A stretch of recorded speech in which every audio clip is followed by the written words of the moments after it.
Un club universidad renovado volvió al Olímpico Universitario para disputar la jornada 1 de la liga contra los Bravos de Juárez. El ambiente en las afueras, fenomenal como siempre.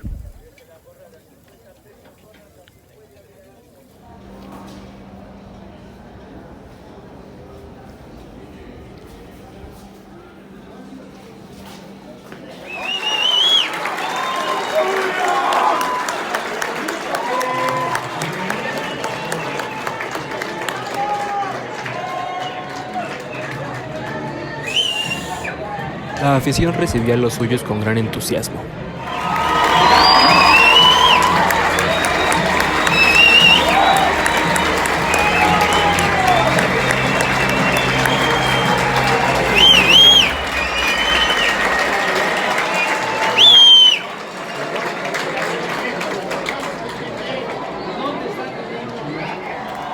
Qué mejor que pasar un domingo a mediodía viendo un partido de fútbol y más si es de tu equipo favorito.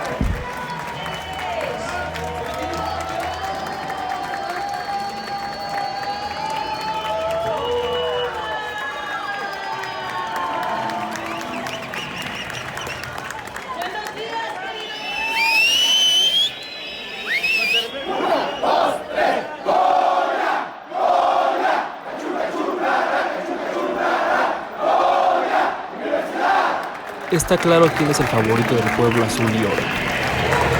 Con el número 12.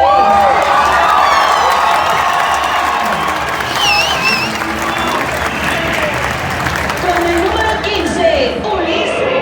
Luchemos sin cesar. Más y de gloria, su nombre inmortal. ¡Venimos Pumas, Universidad!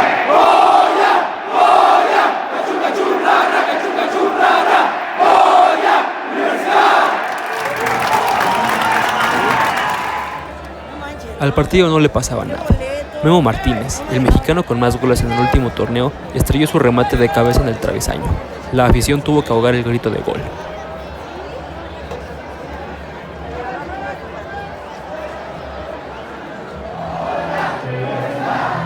Llegó el medio tiempo, pero el ánimo no decayó. Tuvo que llegar el Toto Salvio para poner el 1-0 en favor de los universitarios, en donde el Chino Huerta le puso medio gol.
El partido terminó 1-0 y los felinos sacaron los 3 puntos en casa. Memo Martínez y Funes Mori se vieron bien en su debut con Pumas. Ahora toca visitar al San Luis en el Alfonso Lastras.